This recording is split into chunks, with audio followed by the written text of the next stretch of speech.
Hi and welcome to the first in a short series of walk-arounds with regards to a resource called Padlet, which is basically a filing system, but not just for documents and PowerPoints, but also for website links and everything that you need to be able to either revise for a mock, upgrade your skills, or revise for the actual exam itself with regards to GCSE English language.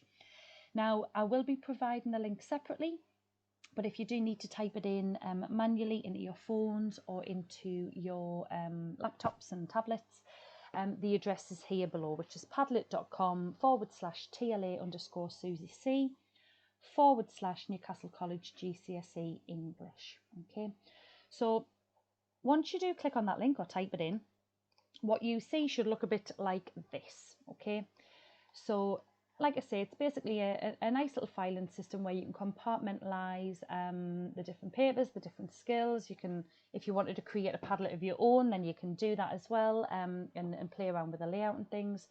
But the one that we've got here for our GCSE English language, we've got several columns at the top here, and as well as this little bar at the bottom where I can see all the columns that I've added in. I might add more columns as time goes on as well. You can also scroll up and down within each column as well. Okie doke. So you should just be able to use your mouse scroll, or you can click on the little bar and scroll up and down as well. Okay. So first up, we've got the an English language overview section, which not only has a PowerPoint and talks through the papers themselves and how many marks you can get for each question, etc. But then it's broken down into paper 1 and paper 2. Further broken down into reading skills and writing skills, and then broken down again to have some past papers there, which are available online and that anybody can access, including yourselves. And this one particularly is quite important and probably really prevalent as well for you. But it looks at the sort of hints and tips in being successful in the exam, but actually aside from how you answer the questions and what skills you need, it looks at your health, it looks at your well-being, it looks at things like sleep and nutrition and things that you might not think matter but really do. So please do take a look at those. Okay, so job number 1 today when you look at this Padlet is to just take a little look at some of these tips here. Okay, because the time to start these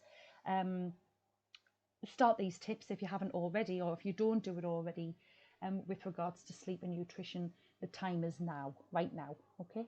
The other thing that I'm going to talk about today, though, and over the course of kind of this little series that I'm going to do, I will be talking about some of the different resources that's on here, such as the Claire's class that you can find on YouTube, how to get the best out of it.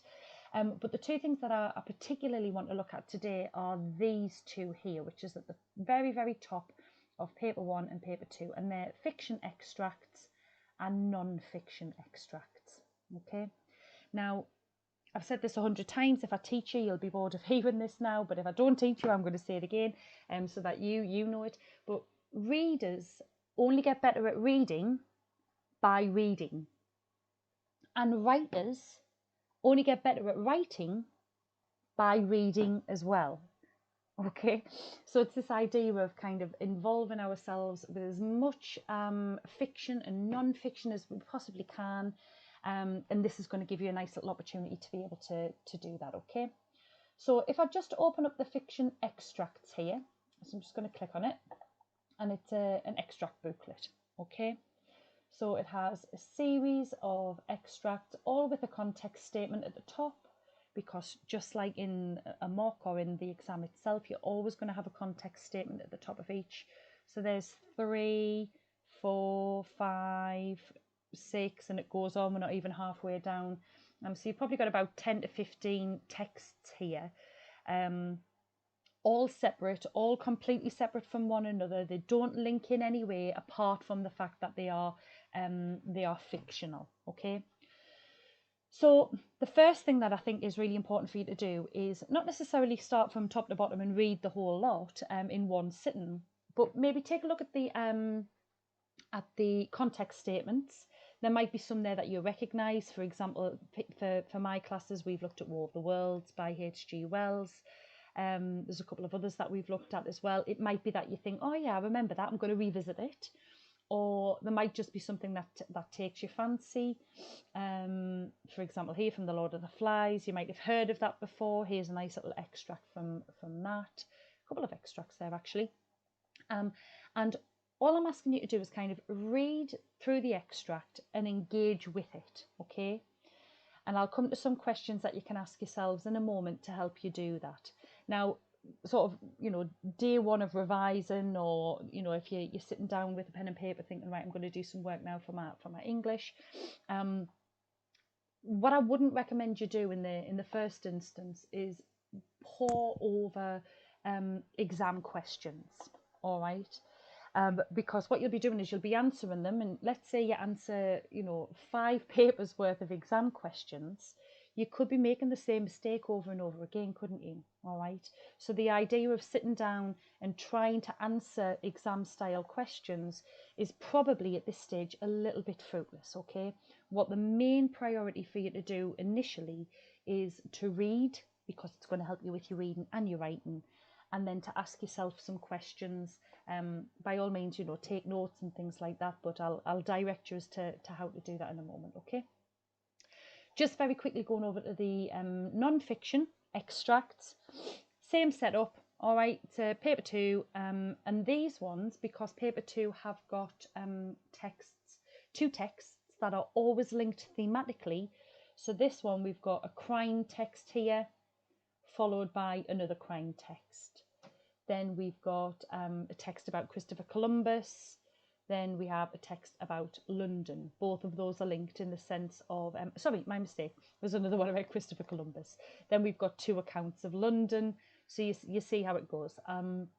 So in the paper 2 extract booklet, there are 2 texts for each theme, so that you can make comparisons, which is exactly what paper 2 wants you to do, isn't it? Okay.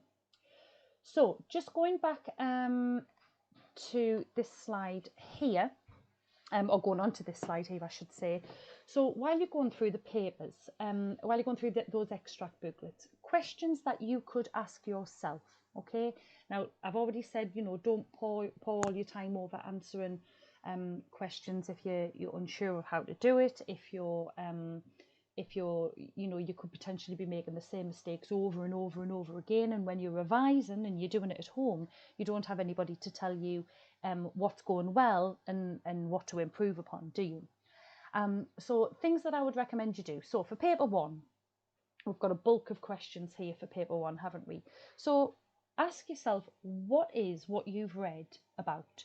What's going on? What's happened in it? Okay, what's the main ideas? You might even be able to then pick out a particular theme, all right, a particular setting. What characters are in it? What plot is going on? What's happening in that text? I'd then ask you to maybe make some notes, or even just thinking about what structural features can you pick out, okay? Is there something particular about the way that the text is being structured in terms of paragraphing? Is there a particular range of punctuation that creates impact and effect?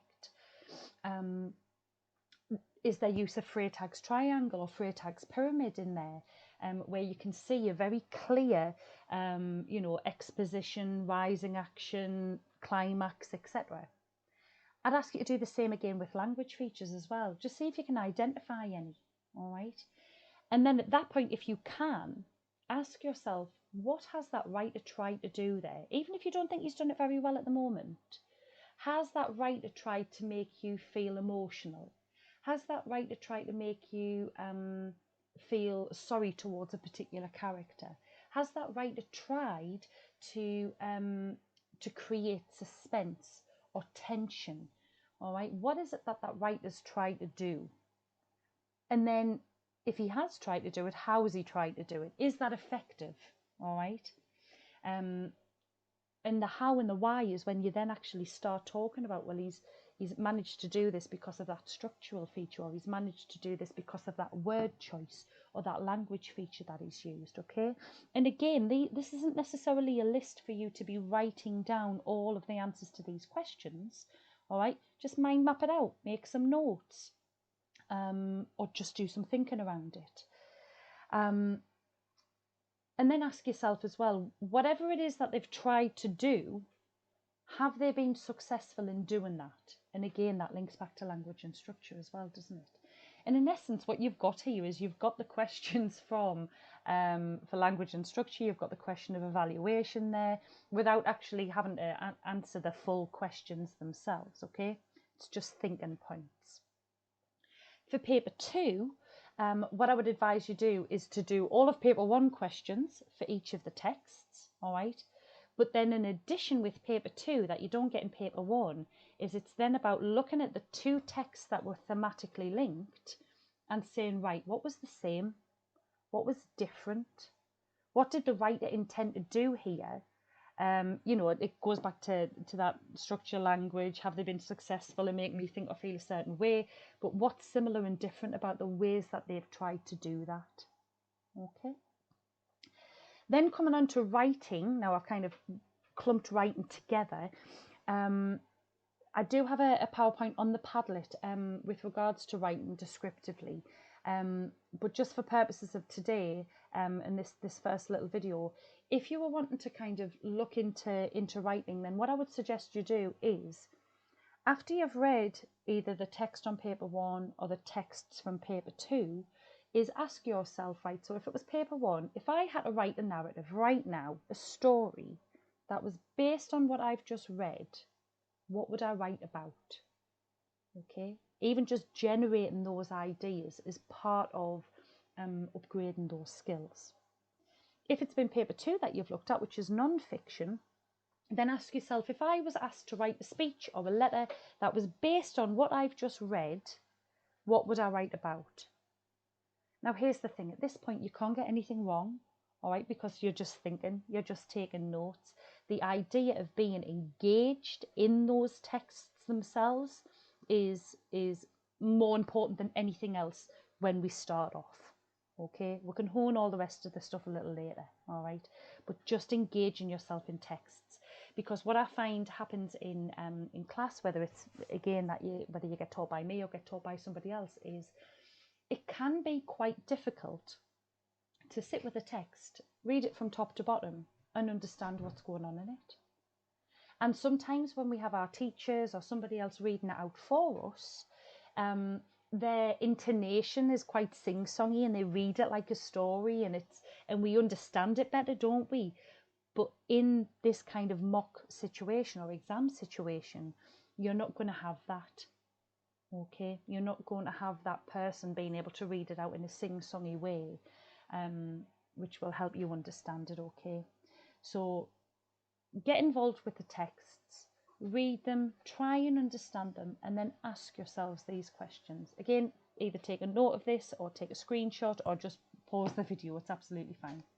So going back onto that Padlet again, these are the 2 that I would say sort of for the first day of your revision that you focus on, okay? Looking at these 2 extract booklets and asking yourself these questions.